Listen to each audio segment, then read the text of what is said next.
All right. आज का जो क्लास है, जैसे मैंने कल मैसेज में भी लिखा था, we will discuss Ajna chakra. Okay, it is called Ajna, it is called Ajna. Both pronunciations are correct. Okay, Ajna भी बोल सकते हैं, आज्ञा भी बोल सकते हैं. Now before we discuss Ajna चक्र, आज्ञा चक्र समझने के लिए और आज्ञा चक्र का जो इम्पोर्टेंस है in our life and lifestyle, उसको समझने के लिए सबसे पहले हम लोगों को एक बहुत ही इंपॉर्टेंट कंसेप्ट समझना है. Not only because we are discussing Ajna chakra, but also because we are all yoga practitioners. Okay, and I sincerely believe that a yoga practitioner needs to understand this concept, because on this concept the whole philosophy of yoga is based. Okay, तो आप अगर एक yoga practitioner हैं, आप अगर yoga practice करते हैं in its any form, चाहे आप आसन की प्रैक्टिस करते हैं, चाहे आप प्राणायाम की प्रैक्टिस करते हैं, लेकिन अगर आप एक योगा प्रैक्टिशनर हैं तो ये कॉन्सेप्ट आपको समझना और ये कॉन्सेप्ट आपको पता होना बहुत जरूरी है. Okay, now what are we going to talk about? क्या बात करने वाले हैं आज? हम बात करने वाले हैं on the very basic concept on which almost not only yoga but almost all our Indic scriptures are based. Okay, if you look at Indic, I'm talking about Indic scriptures, I'm not talking about any one particular religion here. Okay, I'm talking about Indic scriptures, the scriptures or the sciences or the philosophies that were developed in this subcontinent, the Indian subcontinent. All right. तो उससे पहले आपको ये समझना जरूरी है that our culture and our tradition is richly based on a concept of logic. Okay, हमारे जितने भी स्क्रिप्चर्स हैं, चाहे वो योगा है, चाहे वो आयुर्वेदा है, चाहे वो द साइंस ऑफ जो चाणक्य, आचार्य चाणक्य ने लिखा था, अर्थशास्त्र, आप किसी भी स्क्रिप्चर को उठा लो, they are all logic based. All right, अब ये सारे लॉजिक बेस्ड स्क्रिप्चर्स जो है वो, there are 6 basic philosophies, Indic philosophies, षड दर्शन बोलते हैं इनको. 6 basic Indic philosophies on the basis of which all our scriptures have been written. Okay, those philosophies, 6 philosophies, the Shada Darshans, are the basis of almost all the knowledge that came out of our Indian subcontinent. All the philosophies, all the sciences, all the knowledge are based somewhere on one of these 6 darshans. Okay, now the darshan that we as a yoga practitioners must know is called as Sankhya Darshan. Sankhya Darshan or the Sankhya philosophy. So please stay with me. Okay, you might be thinking कि ये हम लोग क्या बात कर रहे हैं, हम तो आज्ञा चक्र पे बात करने वाले हैं, but this is very important for us to understand if we want to understand the importance of the Agnya Chakra. So please stay with me, keep some patience, we will reach there. All right, so we will talk about Sankhya Darshan today. What is Sankhya Darshan? Sankhya Darshan को आप theory of evolution भी बोल सकते हैं. Okay, for the lack of a better English, translation or for you to understand, but you can call it the theory of evolution. It tells us where we came from. All right, it tells us who we are and where we came from. Sankhya Darshan हमको ये बताता है that sometimes we ask this question, who we are. So Sankhya Darshan is the answer to that question, who you are. All right. So Sankhya Darshan जो है, it is a Dvaitavad. It is a dualist concept. So this concept, this philosophy is based on the understanding, and it was written by Maharishi Kapila. Okay, you should know that also. Maharishi Kapila was the one who wrote this thousands of years ago. To the point that it is so old that original manuscript is not available. Original Sankhya Darshan manuscript is not available. We only have its, there were a lot of later sages who wrote their own versions of Sankhya Darshan. Those are available. But the original script, the original manuscript is not available. Okay. So there is a ashram, there is a mutt in Bihar, in Munger. It is called Kapil Mutt. So they are the ones who are carrying out the lineage of Maharishi Kapil, and they are the ones who are considered as an authority on Sankhya Darshan. Okay, so why I'm telling you all this, because there is a living proof that Sankhya Darshan was written somewhere, in our past, and we have this knowledge with us. So Sankhya Darshan जो है ये dualistic principle है. Sankhya Darshan ये बताता है that everything that is there in this universe, everything that you can see, that you cannot see, is made up of two basic eternal principles. Okay, so that is why it is a dualistic principle. There are monolistic principles also, which say that no, we come from only one principle. They are different philosophies. But today we are going to talk about Sankhya, because yoga and Ayurveda are based on Sankhya. So if the Sankhya is theory, yoga is the practice of that theory. Okay, that is how these two are related. So when you are practicing yoga, when you are practicing something, आप अगर एक science student है, आप lab में कुछ practice करते हैं, उससे पहले आप उसकी थियोरी पढ़ते हैं. आपको वो समझना पड़ता है कि आप वो प्रैक्टिकल क्यों कर रहे हैं.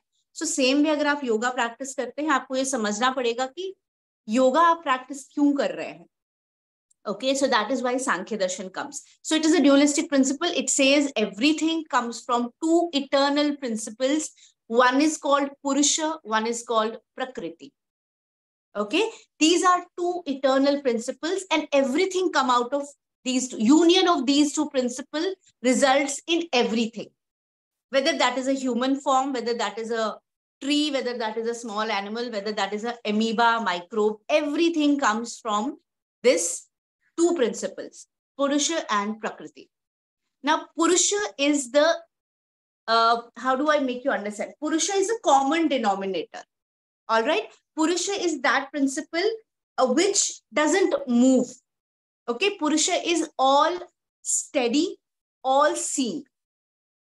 All right. Just remember this. Purusha is, I will give you an example. It will be much more better for you to understand.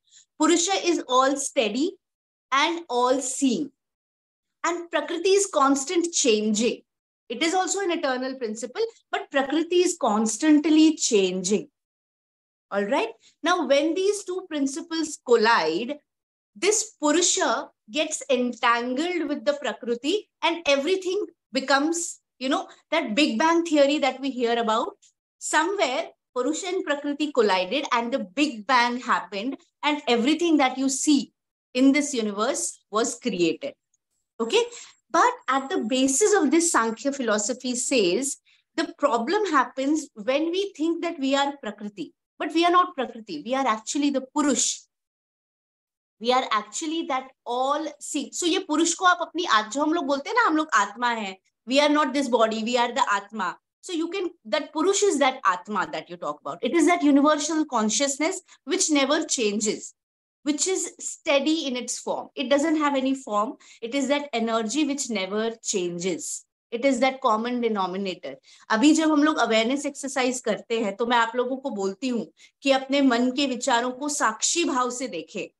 तो वो जो साक्षी है, वो पुरुष है, जो सिर्फ देखता है. That Purush doesn't engage in anything. That Purush is all seeing. Everything that is happening around the Purush is the work of your Prakriti. इसीलिए प्रकृति को बहुत सारी philosophies में माया भी कहा गया है. You must have heard about this word, माया. ये तो सब मोह माया है. ये तो सब माया का जाल है. So, can you relate? Everything that you see is because of Prakriti. Purush on its own cannot create anything. Purush on its own cannot create anything. There is a very good example in one of the Upanishads which says that Purush is a lame person. Purush जो है वो लूला लंगड़ा है. On its own it cannot do anything. And Prakriti जो है वो अंधी है. On its own it cannot see anything. It can move around.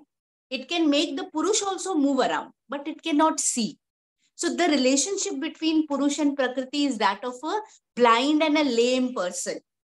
Okay, they are dependent on each other. Without Prakriti, Purusha is nothing but a stationary, steady principle. Once Prakriti comes into picture, the Purusha is able to move around. Okay, but Prakriti is blind. She cannot see. So Purush helps her in seeing. All right. Now, what if Purush also closes its eyes? Then they are moving around, but they are moving around blind. They are moving around completely clueless on where they are going. Okay. That is what is happening with the humans of this time. Okay.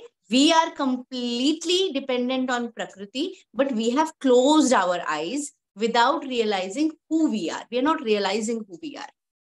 Okay. So just understand the concept of Purusha and Prakriti. We are a combination, not only we, everything else is a combination of both Purusha and Prakriti. Purusha is the eternal principle. एक और बहुत अच्छी example दी जाती है. The Purusha is a human who has been tied by the rope of Prakriti. Okay, Prakriti की रस्सी से जो बंध गया है, वो देख पा रहा है. But everything else has been tied by the Prakriti. Everything else is under the control of Prakriti. Okay, so that is the relation between the Purusha and the Prakriti. Prakriti includes what in terms of a human being? It includes our त्रिगुणास, जो हम लोग त्रिगुण की बात करते हैं, जो हम अपने सेंसेस की बात करते हैं, जो हम अपने माइंड की बात करते हैं, अपने इंटेलेक्ट की बात करते हैं, अपनी बॉडी की बात करते हैं. All this is Prakriti.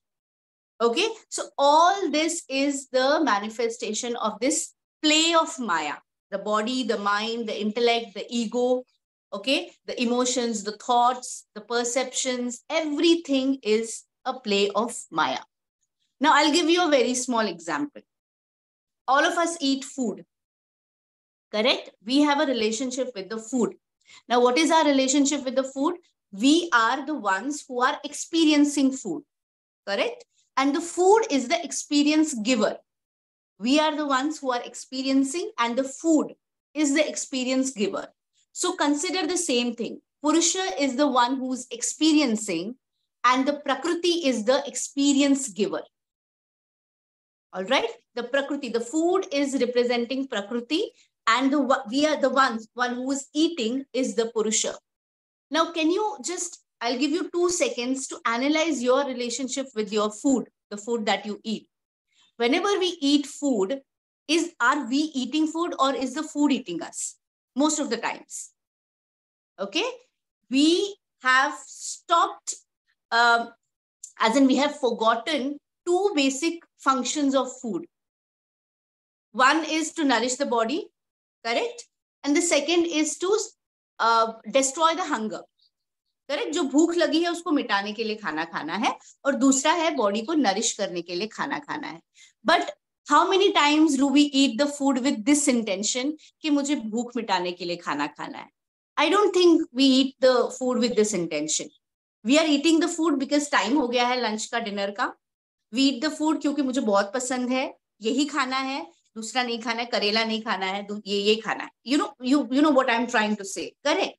So we have forgotten the 2 basic principles of this experience that we are taking. Same is happening with Purush. The basic principle. Now you will ask, then what is all the point? Why Prakriti? Why Purush? The whole point of Prakriti, the whole point, like food has 2 basic,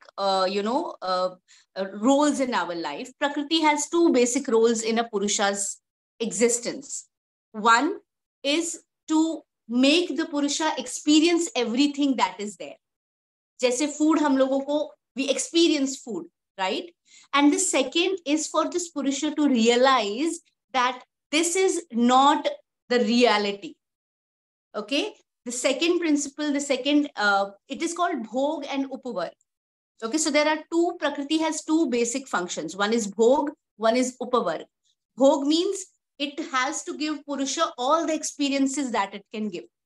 All the materialistic desires, everything that you have. That is the first function of Prakriti. Second function of Prakriti is to make the Purusha realize that all these, whatever I'm experiencing is not the truth. Okay? So through the experience, Prakriti helps the Purusha in moving out of these experiences. Another very good example, as I was reading about this, I couldn't help but think about the movie PK. PK देखी है आपने? Have you seen the movie PK? All of us must have seen. ठीक है? So ये जो character है आमिर खान का, It is a beautiful representation of Purusha. Okay, this completely naked man, like a newborn baby, comes into this world. Correct? And he has that remote with him. All right. Now, I consider that remote as a representation of his uh, his samadhi or his eternal state. Without that remote, he cannot go back. Without, if that remote is lost, he is lost in this world. Correct? So, उसका जब remote खो जाता है, his journey in this world starts. Just try to remember that entire timeline of the movie. He learns to speak, you know, he wears different borrowed clothes. यहाँ वहां से चुरा के कपड़े पहनता है. He's wide-eyed and he's looking around and he's experiencing everything. Correct? That is what happens with us. We are born in this world completely naked. Now, there is a very interesting research which says that for initial 2-3 years of their life, the children do not realize that they are a separate entity. Okay, because they are for 9 months. This is a very important research. You should read about it. I'll see if I can get a link to it. I'll send it to all of you. So it is a very important research which says that a child doesn't realize that this body is its own. आप लोगों ने देखा होगा जब बच्चा छोटा होता है ना, अपने हाथों को ऐसे करके देखता है, with great astonishment it will look at its hands, because it takes him some time to realize that this body is his. उस टाइम तक भी बच्चे को पता होता है that this body is an extension of his true self. It is not the real body. The same that happens with Amir Khan's character in the movie. Slowly he takes on, different languages. He gets engaged with people. He falls in love. He makes friends. He does everything. But what is the difference between this character and us? We have forgotten our remote. We have completely forgotten about, that remote that we have, that we should be looking for. Amir Khan did not forget about. While he was experiencing everything around him, he never forgot about his remote. He cried. He fell in love. He got his heart broken.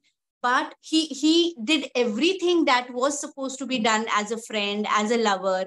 But he never forgot about his final destination. He knew he has to go back. He knew that the final purpose of his life is to look for that remote and go back to his home planet. What has happened with us? We came into this world, we experienced everything, and we completely forgot about who we are, and we have to go back to our home. Okay, so Prakriti is this world and its experiences. Another very good example is, for example, if you're coming back from your office, you're going to your home and you're very hungry. You take a stop at a restaurant. All right, you say कि मैं कुछ खा के फिर घर जाता हूँ. You go to this restaurant. Now this restaurant is giving you unlimited buffet, free unlimited buffet. There is some offer going on. What happens? You enter that restaurant and you don't come out of that restaurant unless and until you have eaten everything. You forget that you were going home.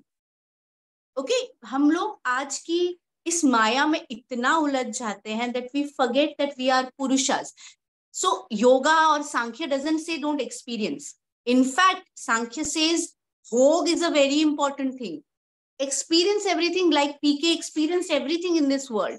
He went to all the temples, he went to all the churches, he made friends, he fell in love, he came on TV, he ate pan, he did everything without forgetting that he has to go back home.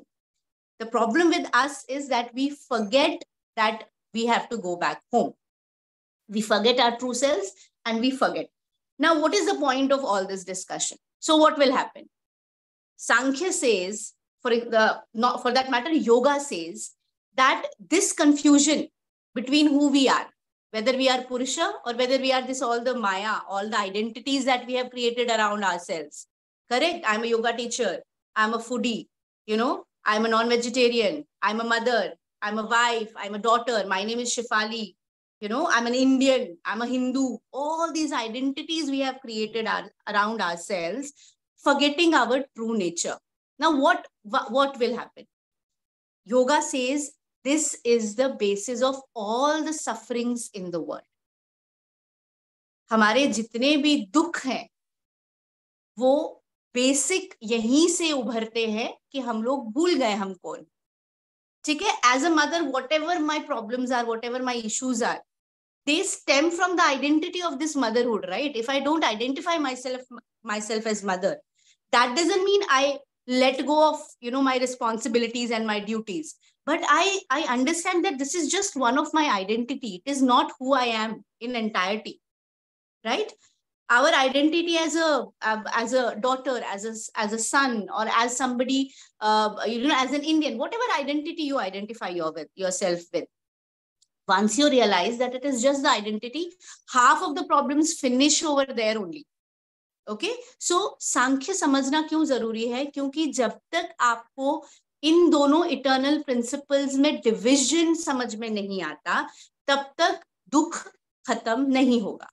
Like that dialogue from Vicky Kaushal's movie, ये दुख काहे खत्म नहीं होता बे? वो इसलिए खत्म नहीं होता क्योंकि हम लोगों को अपना ट्रू नेचर समझ में नहीं आता है. We don't know our true nature at all. Alright, so Maharishi Patanjali gives a very beautiful 2 sutras in his Patanjali Yoga Sutra. Number 1, in the second chapter, number 1 is Heyam Dukkham Anagatam, which is the motto of Adya Shakti as well. Me and Salima both love this sutra. Heyam Dukkham Anagatam. He says the eternal practice of yoga will lead to stoppage or blockage of all the grief that is going to come. आने वाले दुख को stop करना ही योगा का एक purpose है. ठीक है, and in the second sutra he says, I am going to read it out to you. दृष्टा दृश्ययोः संयोगः हेयम हेतु. I am going to repeat it one more time. दृष्टा दृश्ययोः संयोगः हेयम हेतु. What does this mean? Now, if you want to stop this dukkha, for that drishta and drishtu, that means drishta is who? Purusha, and drishtu is who? Prakriti. Drishta and drishtu ka samyoga or division is very important. So if you want to stop the suffering, you have to differentiate between the drishta and the drishtu inside you. You need to realize who is the eternal Purusha and who is the Prakriti. Okay, so once again, a very important aspect. हम लोगों ने सुना है yoga is union. Yoga means union. But यहाँ तो महर्षि पतंजलि बोल रहे हैं yoga is not union. Yoga is differentiating. It is actually cutting through all the chaos and understanding that Purusha and Prakriti are 2 different concepts and we are Purusha. Okay, now how do we cut through all this nonsense and how do we realize? That also, there are 2 very important tools. One is Vairagya, that is non-attachment, and one is Vivek. We will not talk about non-attachment or Vairagya too much, but understand, like I said, it is a non-attachment with your identities. It is not the non-attachment with the people and, you know, things around you. Okay, so like PK did everything. He, you know, he sang, he danced, he was eating pan, he made friendships. He was doing everything without getting attached. So that non-attachment with the identity is the Vairagya. We will discuss Vairagya some other day. What we are discussing today is Vivek. Vivek is not intellect. It is not your brain ka, you know, how much your IQ is. Vivek is the wisdom. So Osama bin Laden was very intelligent, but he didn't have Vivek to discriminate. That's discriminative faculty that we have, which makes us realize what is right, what is wrong. We use our Vivek on a daily basis, you know, to take decisions, to live our lives. That Vivek, that wisdom is something which helps you realize the difference between Purusha and Prakriti. Now, why did we talk so much about this? To come to this point of Vivek. And this Vivek lies at your Agnya Chakra. Okay, that is why we are talking so much about Purusha and Prakriti. So, if you go back to our previous classes on chakras, हम लोगों ने नीचे से start किया, मूल बंध से, फिर हम लोग स्वादिष्ठान पे आए, you know, we moved upward, Manipur, and then all that chakras, Anahat, and then Vishuddhi Chakra. तो ये जो नीचे के जो 5 चक्रास हैं, they are the play of Prakriti. I'm repeating this once again. जो नीचे के 5 chakras हैं, they are a play of Prakriti. Why? If you go back in the previous classes, all our emotions, all our all our identities arise from these chakras. Correct? Our emotion of fear, guilt is at the Muladhara chakra. Then we realize we are ourselves at the Swadhisthana chakra. Correct? Then at the Manipur chakra, that realization churns, it gets even better. At Anahat chakra, emotions are evolved, love is evolved, our self-expression is evolved. At Vishuddhi chakra, we get the expressive nature of, so all the mind body play, all the play of Maya is happening at these basic chakras.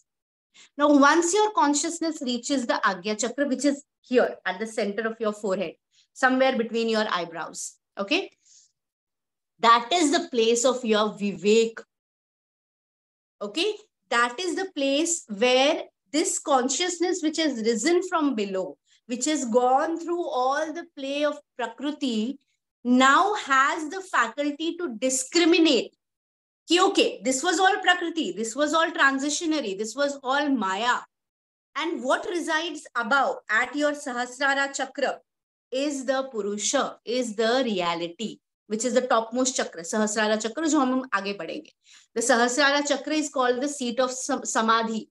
Now, what is Samadhi? Samadhi is the ultimate realization, where you realize that you are not Prakriti, you are not the others, you are the Purusha.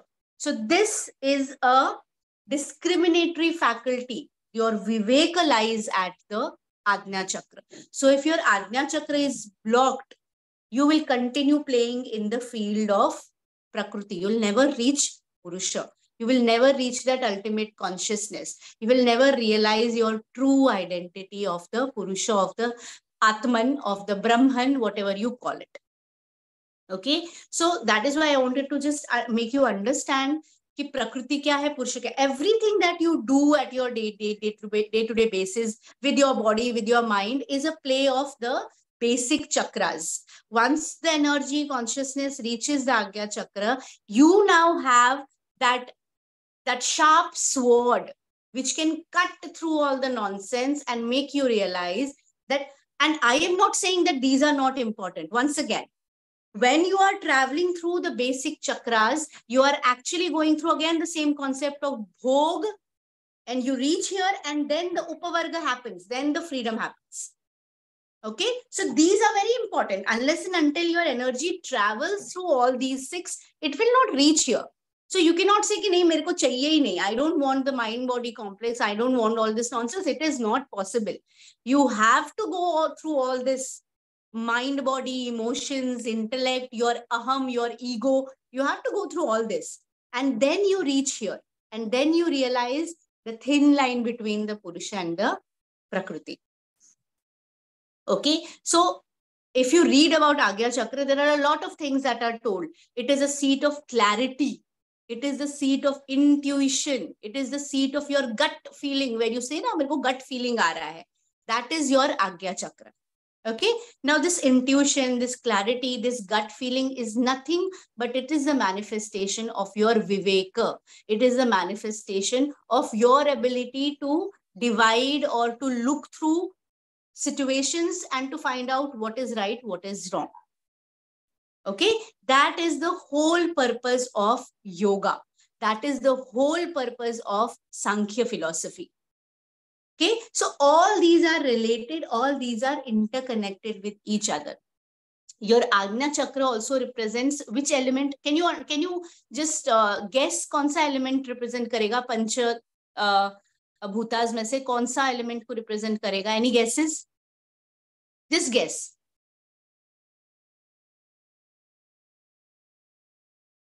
Space. Akash, I think Harika said. Yeah, so it is the space. Okay, it represents space because again connect. Purusha जैसे मैंने बोला है, it is all expansive. It includes everything.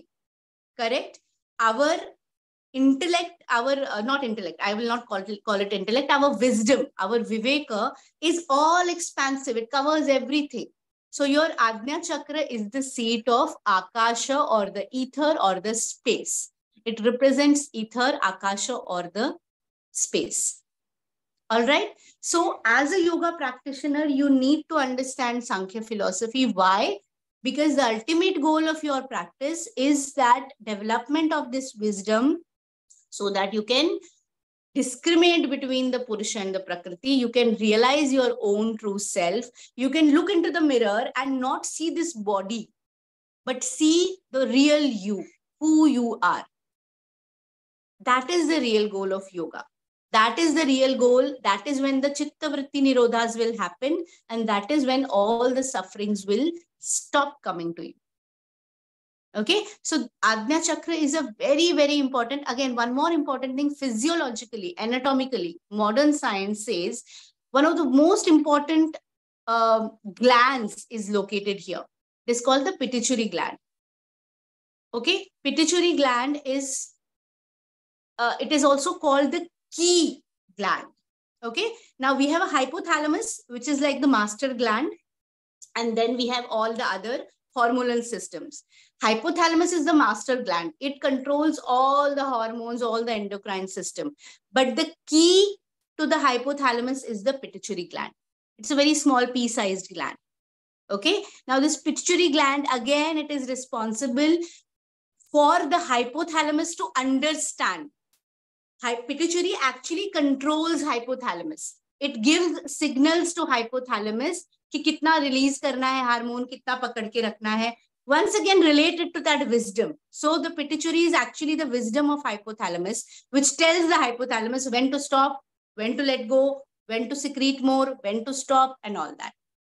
Okay, so all wisdom, all discretionary power resides in your Agnya Chakra. Understood? I know it is a little bit heavy today, but I hope you have understood why I, told you all about this Sankhya and everything, because you guys should understand, you're a yoga practitioner, you should know what Sankhya is. And to understand Agnya Chakra and its importance, it was important that you know about all this. Okay? इसके बारे में कोई सवाल है, कोई question है, you can ask. If not, then we'll move towards the practice. So anything that you want to ask, anything that you have not understood, you can just unmute yourselves and quickly ask.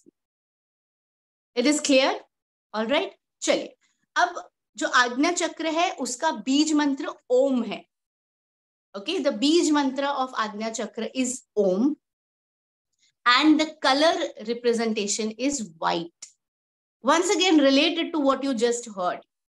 White, Shubhra white, it is kind of transparent. Okay, again, transparency means you can see through. Okay, you can look through it.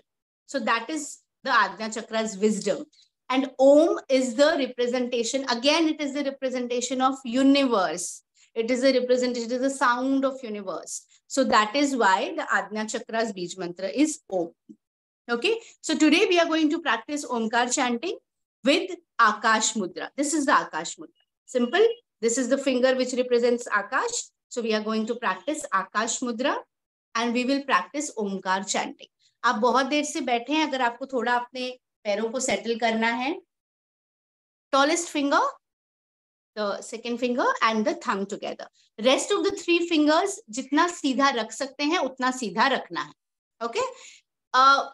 Finger को इस तरह से पकड़ना है, बहुत ज्यादा जोर से नहीं दबाना है. Don't push it too much, the thumb and the finger together. हल्के से आपको उसको टच करना है. ऑलराइट, चलिए, I will give you 2 minutes to settle down and then we will start with the Omkar chanting. I'm stopping the recording now.